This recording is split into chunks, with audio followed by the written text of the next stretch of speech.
ബോട്ടിങ്ങിനിടെ കണ്ട കാഴ്ചയാണ്. ഇതിനെ മലയാളത്തിൽ ചേരക്കോഴി എന്നാണ് പറയുന്നത്. കാണാനൊക്കെ നല്ല ഭംഗിയുണ്ട്. ബോട്ടിൽ കയറാൻ വേണ്ടിയിട്ട് അത്യാവശ്യം നല്ല തിരക്കുണ്ടായിരുന്നു. ഇന്നത്തെ വീഡിയോ എന്ന് പറഞ്ഞാൽ വേറെ ഒന്നുമല്ല, നമ്മളൊരു ബോട്ടിംഗ് യാത്ര നടത്തുന്നോട് പൂവാർ ഒരു ബോട്ടിംഗ് യാത്രയാണ്. അപ്പോൾ നമുക്ക് അവിടെ ചെന്നിട്ട് കാണാം. ബോട്ടിംഗ് ഏരിയ നോക്കുകയാണെങ്കിൽ അത്യാവശ്യം നല്ല ഭംഗിയുള്ള ഏരിയയാണ്. രണ്ട് സൈഡും നിറച്ച് മരങ്ങളൊക്കെ ഉള്ളതുകൊണ്ട് നല്ല തണലൊക്കെ കിട്ടും നമ്മൾ ഈ ബോട്ടിംഗ് ചെയ്യുന്ന സമയത്ത്. ഞായറാഴ്ചയാണ് ബോട്ടിങ്ങിന് പോയത്. അപ്പോൾ ഇവിടെ അത്യാവശ്യം നല്ല തിരക്കുണ്ടായിരുന്നു. വേറെയും ഒരുപാട് ബോട്ടൊക്കെ ഉണ്ട് ഇവിടെ. അപ്പോൾ അത്യാവശ്യം എല്ലാ ബോട്ടിലും നിറച്ച ആളുണ്ടായിരുന്നു. നമ്മൾ കുറച്ചും കൂടെ ഫ്രണ്ടിലേക്ക് പോകുമ്പോൾ നമുക്ക് നല്ല കാഴ്ചകളെ കാണാനായിട്ട് സാധിക്കും. കാട് പോലത്തെ ഒരു സെറ്റപ്പൊക്കെ ഇവിടെ വരുന്നുണ്ട്. വള്ളികളൊക്കെ ഇങ്ങനെ കിടപ്പുണ്ട്. അപ്പോൾ കുറച്ചും കൂടെ ഫ്രണ്ടിലേക്ക് പോകുമ്പോഴത്തേക്ക് ഒരു വെള്ളത്തിൽ നമുക്ക് കരിക്കൊക്കെ വെട്ടുന്ന ഒരു സ്ഥലം നമുക്ക് കാണാനായിട്ട് കഴിയും. അപ്പോൾ അതിൻ്റെ ചുറ്റും 2 ബോട്ട് കിടപ്പുണ്ട് അത് മേടിക്കാൻ വേണ്ടിയിട്ട്. ഞാൻ ആദ്യമായിട്ടാണ് ഈ പൂവാർ ബോട്ടിംഗ് റൈഡിന് കയറുന്നത്. അത്യാവശ്യം നല്ല ഭംഗിയുള്ള കുറേ കാഴ്ചകൾ നമുക്കിവിടെ കാണാനായിട്ട് സാധിക്കും. നമുക്ക് സമയം പോകുന്നത് അറിയത്തില്ല. അത്യാവശ്യം നല്ലൊരു ഭംഗിയുള്ള കുറേ കാഴ്ചകൾ നമുക്കിവിടെ കാണാനായിട്ട് സാധിക്കും. നമ്മുടെ കുറച്ച് ഫ്രണ്ടിലൊരു ബോട്ട് നിർത്തിയിട്ടിട്ടുണ്ടായിരുന്നു. അപ്പോൾ ഇപ്പോൾ അവിടെ നിന്ന് സ്റ്റാർട്ട് ചെയ്തിട്ടുണ്ട്. ബോട്ട് അത് എടുത്തിട്ടുണ്ട്. ബോട്ട് എടുത്തിട്ട് അങ്ങോട്ട് പോയിക്കൊണ്ടിരിക്കുകയാണ്. ഈ ഒരു സൈഡ് ഇപ്പുറം സൈഡ് നോക്കി കഴിഞ്ഞാൽ ഫുള്ള് തെങ്ങാണ്.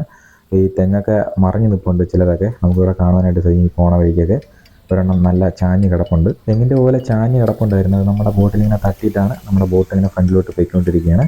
അപ്പോൾ കുറച്ചും കൂടെ ഫ്രണ്ടിലേക്ക് പോകുമ്പോൾ ഒരു നല്ലൊരു കാടിൻ്റെ ഒരു അനുഭവം വരുന്നുണ്ട്.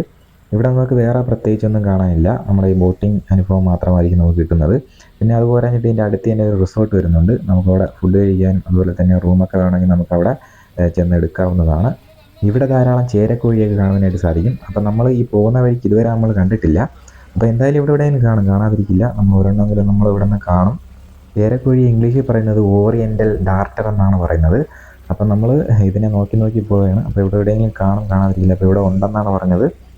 അപ്പോൾ ജസ്റ്റ് നമ്മളിവിടെയൊക്കെ നോക്കുകയാണ്. അപ്പോൾ എന്തായാലും കാണാതിരിക്കില്ല. അവസാനം നമ്മൾ ചേരക്കോഴിയെ കണ്ടു. നമ്മൾ ഒരെണ്ണമാണ് കണ്ടത്. ജസ്റ്റ് ഒന്ന് സൂം ചെയ്ത് കാണിച്ചു തരാം. അത്യാവശ്യം കാണാനൊക്കെ നല്ല ഭംഗിയുണ്ട്. നീണ്ട കഴുത്താണ് ഇതിൻ്റെ. കണ്ടില്ലേ, കാണാനൊക്കെ ഭംഗിയുണ്ട്. അപ്പോൾ ഇതിനു മുമ്പ് ആരെങ്കിലും ഈ ചേരക്കോഴിയെ കണ്ടിട്ടുണ്ടെങ്കിൽ ജസ്റ്റ് ഒരു കമൻറ്റ് ഒന്ന് ഇട്ടേക്കണേ. ഇതിൻ്റെ കറക്റ്റ് ലൊക്കേഷൻ വരുന്നത് ട്രിവാൻഡ്രം പൂവാറാണ്. അപ്പോൾ ഇത് കറക്റ്റായിട്ട് നമുക്ക് ലൊക്കേഷനൊക്കെ ഗൂഗിൾ മാപ്പിൽ ലഭിക്കുന്നതായിരിക്കും. ഇവിടെ ബോട്ടിങ് മാത്രമല്ല, നമുക്ക് വള്ളത്തിൽ കയറി വേണമെങ്കിൽ നമുക്ക് പോകുന്നതാണ്. അപ്പോൾ ഇവിടുത്തെ റിസോർട്ടൊക്കെ ഇവിടെ അടുത്ത് ഒരുപാട് റിസോർട്ടും കാര്യങ്ങളൊക്കെ വരുന്നുണ്ട്. റിസോർട്ടിൽ പോകുന്നവർക്ക് വള്ളത്തിൽ കയറി പോകുന്നതാണ്. അപ്പോൾ വള്ളത്തിൽ പോകുന്നത് വേറൊരു ഫീലാണ്. ഇവിടെ നിറച്ച് ബോട്ടുകൾ കാണുവാനായിട്ട് സാധിക്കും. ഈ 2 സൈഡ് നമുക്ക് നോക്കിയാൽ മനസ്സിലാവും. നിറച്ച് ബോട്ടുകൾ നിർത്തിയിട്ടിട്ടുണ്ട്. ഓൾറെഡി ഇപ്പോൾ തന്നെ കുറച്ച് ബോട്ടുകൾ റണ്ണിങ് ആണ്. അപ്പോൾ ഇവിടെ ശനിയും ഞായറൊക്കെ നല്ല തിരക്ക് അനുഭവപ്പെടാറുണ്ട്. ഇന്നത്തെ വീഡിയോ പൂവാർ ബോട്ടിംഗ് യാത്രയുടെ വീഡിയോ ആയിരുന്നു ഇന്നത്തെ വീഡിയോ. അപ്പോൾ ഇതുപോലെ വ്യത്യസ്തമായിട്ടുള്ള വീഡിയോ ആയിട്ട് നമുക്ക് ഇനിയൊരു ദിവസം കാണാം.